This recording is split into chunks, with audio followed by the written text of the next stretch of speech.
Hey, yo, this is your girl, Melanin Audacity, and thank you for tuning in to the Master Elements Podcast. Smash the elements. Smash the elements. Smash the elements. Smash the elements. What's up? What's up? There you go. Good What's evening. up? Peace. Peace. Good Peace. evening. Peace. Peace. How you doing? Welcome to the Master Elements Podcast. This is our third episode. Thank you for following us. Don't forget to like the videos and subscribe to the channel. I am Melanin Audacity, and my co-hosts, I'll let them introduce themselves, but you can find me at Melanin Audacity on across all social media platforms. Hit me up, follow, like, subscribe to everything.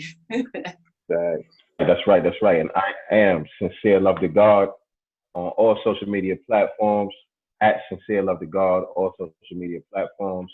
Master Elements Podcast on all social media platforms. Like, subscribe, all that good stuff. Hit us up. This is episode 3, y'all.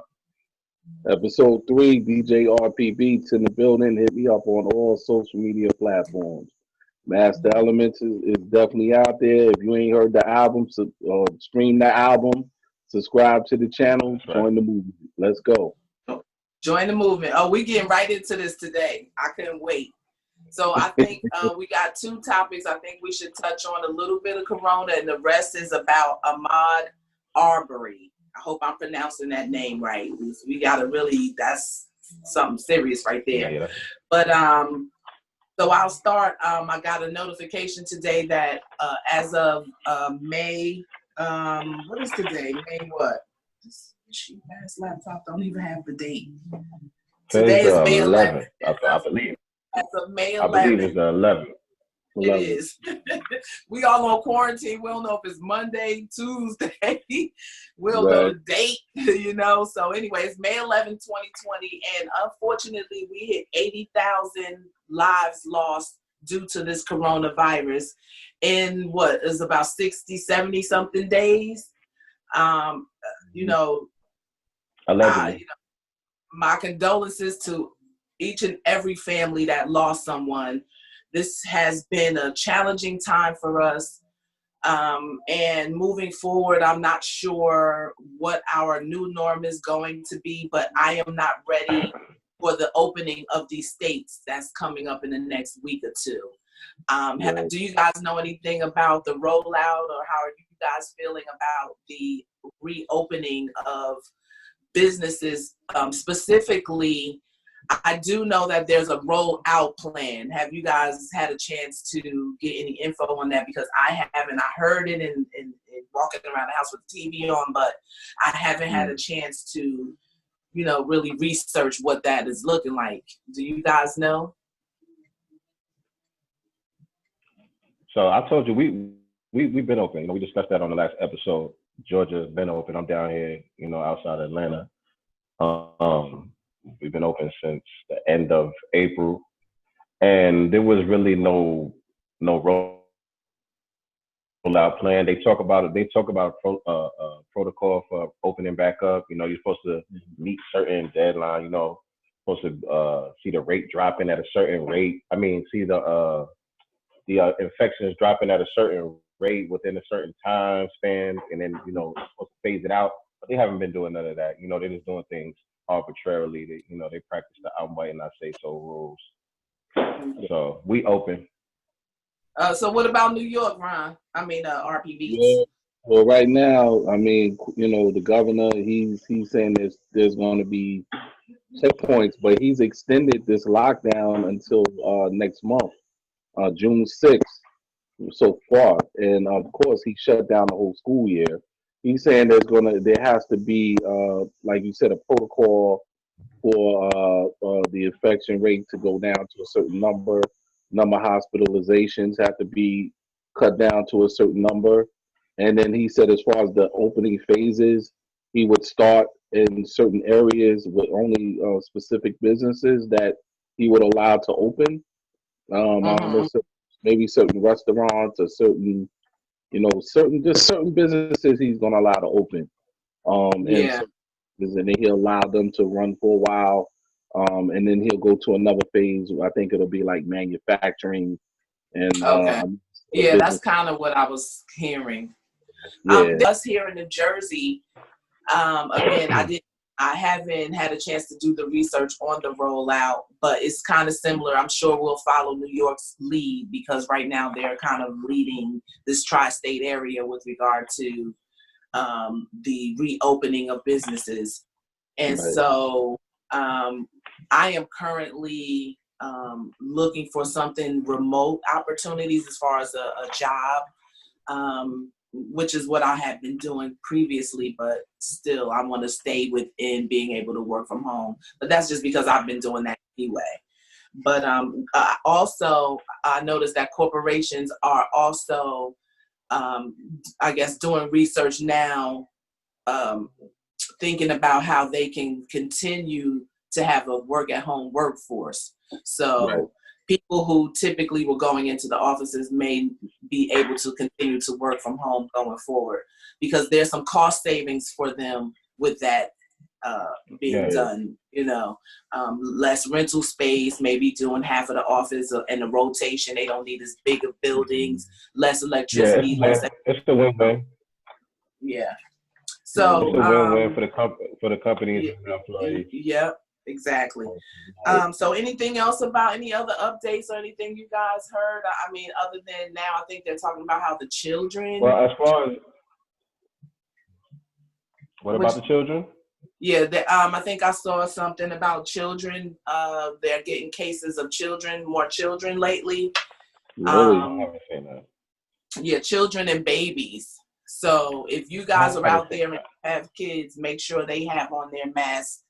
I know that it may be a challenge for smaller kids to keep it on, but I just think if you sit your child down with a stern, kind of concerned, nervous way and explain to them that they got to wear it or, what the consequence could be, I think they may be more apt to try it and do it because we got to do all we can. And the babies, we can't be having them getting this stuff. That's crazy.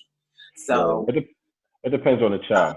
But honestly, not to stay on this too long, but that's those type of things are kind of the least of my worries. Not that it's not a point of concern, because it is. You know what I'm saying? We know that it's real. But I'm more or less watching what the government is doing. You know what I'm saying? And I'm seeing a lot of strange stuff taking place. You guys heard about the HR 6666, that the bill that just passed, I think in California, or that they're trying to pass in California. The HR 66. I don't got all the details of it, but basically they're trying to make this rule where government agents, I think, along with the what's the military people called? What are they called? The army, whatever they call it.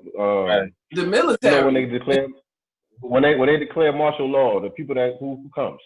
National Guards. National Guard. That's what I'm trying to say. National Guard, along with government agents, is going to be going door to door doing mandatory testing. They already started doing it in places like Memphis in the project. Okay. So they're targeting people who are dependent on the government, saying you're basically going to get cut off from the government, you're going to get cut off from welfare, cut off from your Section 8 or whatever it is if you don't do this mandatory test. And the HR 66 is even deeper than that, because they just go into everybody's house and they saying, okay, we're going to test your kid, we're going to test you, we're going to test you. If anybody's showing any symptoms, whether they test positive or not, we're going to move your kid from the home. We're going to put them in this quarantine facility, or we're going to take your elderly parent and we're going to remove them from the home and put them in this quarantine facility. And pretty much ain't nothing you can do about it. You know what I'm saying? Somebody in the house coughing, it don't matter if you test positive or not. We're removing children. We're removing elderly. We're taking people out of the home who are at risk, who they say is at risk, and they're going to be putting them in these quarantine facilities. So I'm looking at stuff like that. You know what I mean? And it's called HR 6666. 4 sixes, just 1 6 away from 3 6s. Got it. Yeah, I'll look into that. No, this is the first I've heard of it. I've been staying clear of the news, because my stress And level I was got this on the already note. through the roof, and I just personally can't take it. I do a quick browse of the top stories when you log in and open your browser. You go to Yahoo, Google, Bing, whatever. They have, top stories. I go through them, see if, try to catch up that way. But I've been I have to take a step back for a while from this. It's too much. It's too depressing and whatnot. However, the next topic is even more depressing. It's called the lynching of Ahmaud Arbery in Wikipedia. That's how they have it listed. And then also the shooting of him, but they're calling it a lynch. And I take issue right off the back with being called a lynching. No, it's a flat out murder, an assassination, annihilation, but a lynching, I don't think so. Lynching has a whole, I don't think it's a lynching, because lynching is hanging, is what it means. If you were lynched, you were hung and probably gutted. It was just a whole other set of the way by which you were murdered. Right, but so he wasn't lynched. That is why I take issue with the word lynching right off the bat. And to me, it's like, oh, now y'all trying to roll these old words back into play in 2020 that were prevalent during the 50s, 60s, 30s, all throughout, our existence here, up until they removed it or it became obsolete in the English language per se on a regular basis, especially referring to the killing of Black people by white people. I haven't heard lynching in years, period, unless I'm reading something from back in the day. Now they're bringing lynching back, and it takes me back to the protest where they were protesting the right to be able to come outside and not wear masks with AK-47s and ARs and guns and stuff at these state buildings last week as well, or the week before. So I'm getting a little bit nervous about the emergence of the word lynching, this uncovered Klan rally disguised as a protest to come outside during a pandemic, which is ridiculous.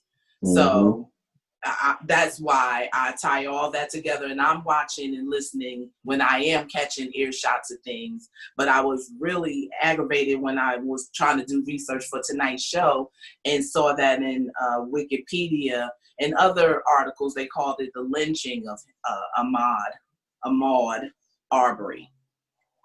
So that's why I had an issue with just that word. And then the case is a whole nother thing that we can get into. So did you guys have any reaction to any of the headlines, the way they were worded? Did anything kind of touch you the wrong way? Go ahead, RP, my bad. Oh, I mean, you can go. I might be a little long-winded on it. You can go. Well, as far as that, I think that's a misconception, and I think lynching is an appropriate term. And the fact that we haven't been hearing the term lynching is what the problem is, because all of these killings that we've been seeing by police and the Trayvon Martin case and all of these things, they are lynching. Lynching is not just hanging. We associate that word with hanging. Well, that's how it's defined, though. That's not how it's defined. It is defined. Yeah, I'm looking at it right now. It says of a mob kills someone, especially by hanging, for an alleged offense with or without a legal trial. But it says especially hanging, and that's why we associated with that, because all throughout Jim Crow, that was their favorite method. That was their favorite method of carrying it out. But it just means what it just means what it says. It just means what it says. It's an unjust killing done in public. It's supposed to be a public display for the world to see, for the neighborhood to see, for the family to see. It's supposed to be a public display that's meant to instill fear. It's an act of terrorism. Right. That's what it is. So it doesn't matter if it's a shooting, if it's a stabbing, if it's a hanging.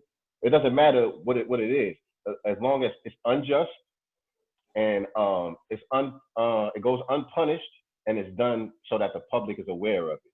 Right. You know what I'm saying? So Eric Gardner, that was a lynching. Mike Brown, that was a lynching. Trayvon Martin, that was a lynching. These are all lynchings, and it's not the mainstream media. It's not the mainstream white media that's pushing that narrative. That's coming from the grassroots. We're the ones that's taking control of the narrative and calling it what it is. The media is trying to cover it up and you know what I'm saying, make it seem less than what it is. You know, they're using all these soft terms.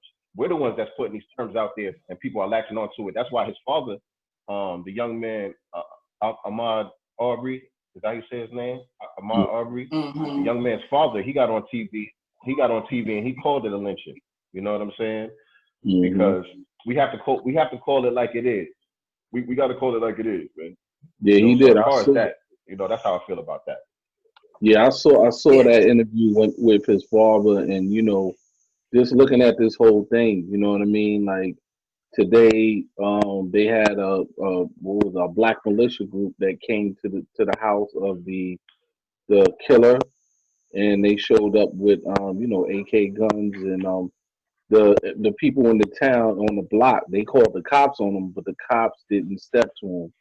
They came out strong. But the thing of it is like this, you know, this is like Sincere just said, as far as the fear tactic, these people are trying to create civil unrest. We already see the plan. You know what I mean? They want to start a race war, and I've been seeing a lot of different things with online with a lot of these, you know, neo-Nazi type sets. Like they posting photos with guns, and they making certain comments toward us. You see what I'm saying? And it's like they try everything. Like that, there's a young black girl that they shot down in Kentucky. They ran up in a house and they shot her. So it's like they doing crazy stuff, you know. And I read today there was another young man, him and his mother. It was a group of them. They tried to invade their home. It's like they trying to create this whole energy, and they want us to set it off, and they want us to go in. And we really got to be careful with, you know, what they doing, because it's all a plan. It's all in the plan. Yeah, man. And yes, I agree. I do. It is a race war. You know, they're not trying to start a race war. We in the middle of the war. You know what I'm saying? We just need to realize that we at war and act like we at war. Like those brothers that you mentioned that's down there right now. Yeah, you with know, the after seeing something. Well, you know, and there, you know, military style. They was ready to go. And the thing of it is, like, I've heard a lot of people say, "Where's our army? Where's our army? Where's our warriors? Where's our army?" And I keep hearing that. I keep hearing a lot of our people say that. And I think, like you just saying, like, we're in a war, but I just think every day, like, I don't think our people really think of it in that term. Like, I don't, and maybe we're afraid. You know, maybe a lot of our warriors are afraid. You know, or we don't look at it like when we wake up, we got to be armed, we got to be ready to go. You know, because you look at many forms of war. It's not just guns and bombs. You know what I'm saying? There's many different forms of warfare. Right. And I don't think we as a people, like, we don't think like, oh, let me create a virus, or let me create this, let me wipe somebody out. Like, I don't think that's our nature as a people. No. It's definitely not. You know, trying to kill somebody or trying to attack some country. You don't, that's not in DNA like that. And because people say, oh, y'all so passive. But we don't come with that, we don't wake up with that kind of spirit every day. You know what I mean? That's a diabolical spirit. You know what I mean? Like, that's, gotta really look at that.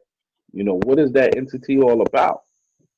Go ahead, sis. What well, was that? I that's a whole nother show about where we are. Yeah, it really is. I get it. But I just wanted to get into more of the details of this particular case with him, and Yeah, You recap know, it real quick for the audience, just in case people don't even know what we're yeah. talking So about. I'm reading this straight from Wikipedia.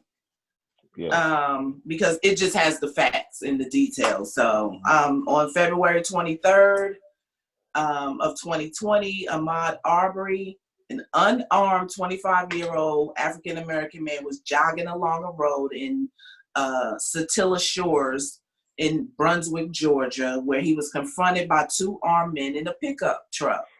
Travis McMichael and his White man. father, Gregory McMichael. The confrontation ended with Arbery being fatally shot by Travis, who is the son. Okay. Travis is the son. The father is Gregory. The shooting was captured on video by William Bryan from a vehicle following Arbery. So just with that, they're in the truck. They're following him for reasons we don't know yet.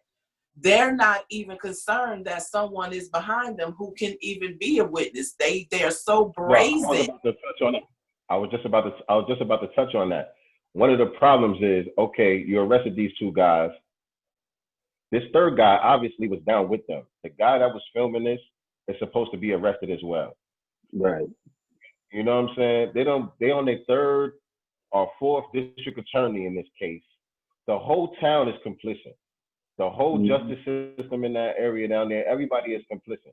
This man, the father, is a former police officer. He got pictures with the DA. Yeah, he got pictures with the DA. He got pictures with the governor. He got pictures with all these different people. And it took them 74 days to make an arrest. Absolutely. You know what I'm saying? But do we know why they were following him to begin with? Why were they following him? Is there any info on that? I haven't seen a why. I heard the story talk about they thought he stole something, or he was supposedly trying to steal something. The story, the father said that he lied. He said that there was some burglaries going on in the area, and he said that the young man was trying to break into one of the vacant houses and steal something. And then so he said that he looked like one of the people that had stolen or burglarized the area. So he said when he saw him running, he decided to make a citizen's arrest.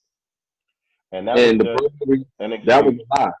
Yeah. Because the police department already admitted that there was no reports about no burglaries in the area or anything like that. Exactly. So that was just totally made up because they figured, the whole "I fear for my life" narrative didn't really work out too good with Amber Geiger. You know what I'm saying? So he tried to change the narrative to a citizen's arrest. Now, I think it was yesterday they released footage of the young man where he was going inside. It's basically a construction site. They building a house over there. He went in there, he was looking around, and he walked away. And exactly, that's a crime. I've done that. Yeah, I've done that. I want to see what they doing, or I'll ask the guys if they're there. But if they're not there and the door's not open, I'm sure I would take a peek because I want to see what they doing in there. Like I'm not looking to steal. And a lot of people were doing it. And Sean King was on Twitter talking about that. Sean King was saying that they already interviewed a couple of white people down there that said that they went onto the construction site and was looking around. And so a lot of people were doing it. You know what I'm saying? And it wasn't just him. So he didn't steal anything. He didn't take anything. He didn't steal anything. But what happened to calling the police like they always do? If we barbecue in the park, selling cookies, we doing anything, they are calling the police. So why didn't they call the police and let the police handle it? What gave them the balls to then pursue him with their guns and kill and shoot him because he looked like somebody for some fake thefts that were happening? Come on now. If you're going to be gangster, in my eyes, put your chest up and say, that's right, I did it. And I did it because of the real reason, because he black. Don't then try to backpedal and find some excuses to make it right. If you gangster, like you playing you are, be gangster all the way. I don't understand that. Now you scared you going to go to jail, or now you going to be prosecuted Now you want to come up with a story. Get it out of here. I'm gonna say like this, like yeah, they got him. You know, he flipped the narrative. He had the DA, that lady DA, who was his friend. When the cops, they said when the cops came to make the arrest, she told the cops to stand down, Fact. and that's why he was able to get away with it. Now, if For that two, video didn't surface, they would have stayed in the position because the father said his father that he did the interview. He said that my family's been watching them for the past 3 weeks. Him and the son was roaming around the community like they didn't do anything. Yeah, They were sleeping in acting their like bed they every didn't kill night. the man. They sleeping in their bed at night. They looking going for fishing and somebody shit. else, looking for another victim. Mm-hmm. That's what they was And doing. and the thing about like you said, you know, if the footage didn't surface, then we wouldn't be here right now. You know what I'm saying? The rest, all that stuff wouldn't be being made. All the attention on the case wouldn't be what it is. And now the person that released the footage is this white lawyer. I don't know his name off the top of my head. His name is William Bryan. William Bryant, who's also friends with one of the killers. Well, with the killers, because they all family. You know what I'm saying? And they had they had this tape since day one. And you know, some people from down there in that area are saying that the tape been floating around. They've passing that tape around amongst each other, watching it like a snuff film. You know what I'm saying? That's something that they like to do. You know what I mean? Just like back in the days when they used to lynch niggas and keep body parts as memorabilia and all that shit, and take pictures and make postcards and shit like that. They was doing that type of shit with this tape. And so when shit started getting hot, when it started becoming a national thing, and you know, other police agencies getting involved, this guy who is a lawyer, you know, he knows the law. He started to figure, yo, shit getting hot. You know, I don't want this shit to look like I was involved and try to cover anything up. So I'm just gonna go ahead and put it out. It ain't like he put it out. It ain't like he put it out because he was trying to, you know, help the young man get justice or anything like that. He claims he was trying to help his friend because he figured if people saw the tape, then that would exonerate his friend. You know what I'm saying? Because they think that everybody thinks like them. Everybody's a barbarian like them. You know what I'm saying? God. So he just say, okay, I'm gonna put it out. This will help my friend get off. Did you watch the video? I seen the video, yeah. I didn't watch it. I don't even want to watch it. But okay, from what you saw, is there any possible way that it could exonerate his friends? Like no, not in a million years. And the guy, like I said, the guy that was filming it, he should be arrested too. He was filming from a dashboard camera, I believe it was. And if you pay close attention, you can hear him cocking a gun. So it's like they had the kid boxed in. Like the dude that was filming it, he was behind the kid. The truck was in front of the kid. So if he turned around and tried to run, then the other guy was going to they were going to shoot him. Yeah, I heard he was getting death threats and things of that nature. So they were making it seem as if he was not associated with the event at all. And it would be interesting to see how that actually plays out. That exactly. But let me read this part about because this, let's see,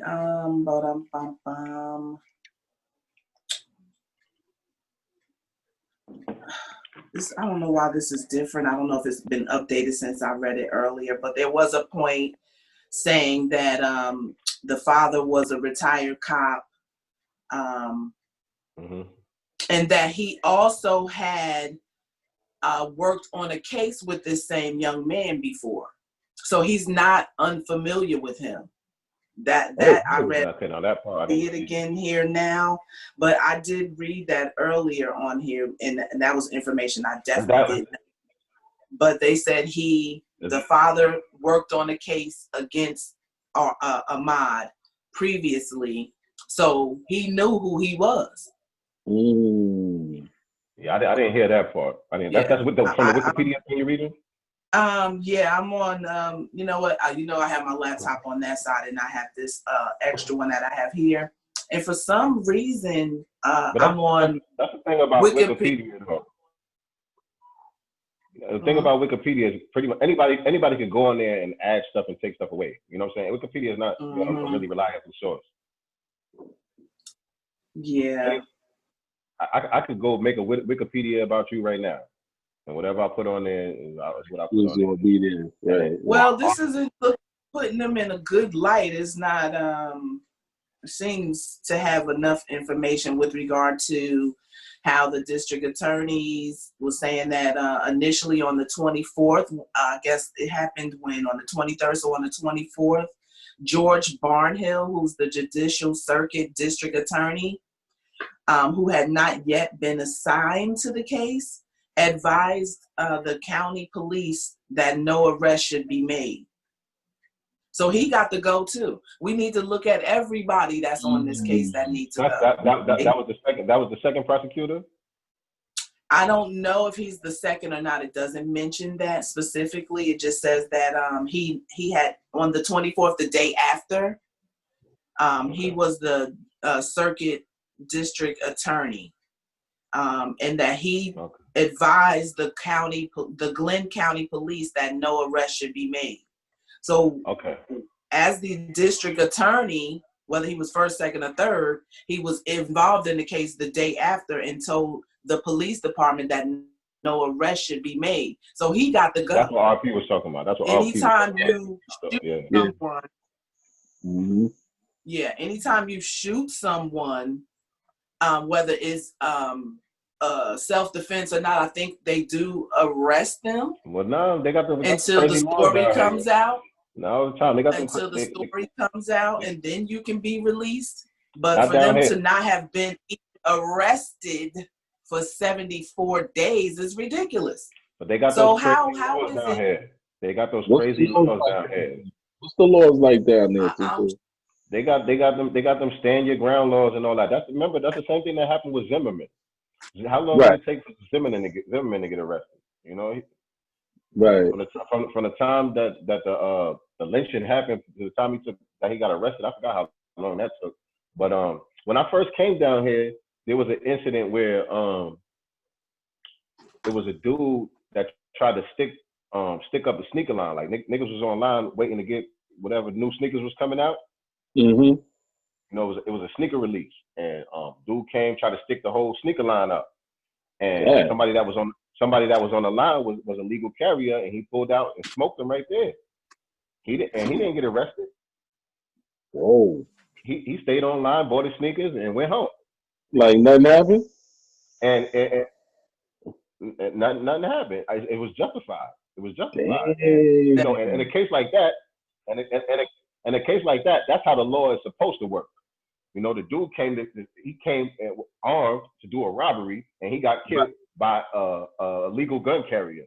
In that case, that's how the law is supposed to work. But it works to these white supremacists' advantage, which is really why they created the law. You know what I'm saying? To give them exactly for when they do it. For when they do it. Exactly. Yeah. So maybe not putting handcuffs and arrested, but taken to the police and do a formal investigation, because people lie. Oh, he was trying to kill me. Then anybody can say that. You just take your word for it. You just take your word for it. Okay, sir, have a nice day. Like, no, nigga, no. Yeah, exactly. So you have to do for one as you do for the other, but that was the other way around. He would have been all up under the ground. Right. He probably would have got shot on sight when they caught him because he killed the white man. You understand what I'm saying? So ultimately, we as a people have to start looking to get into positions where we can make laws that protect us or have our interests at heart.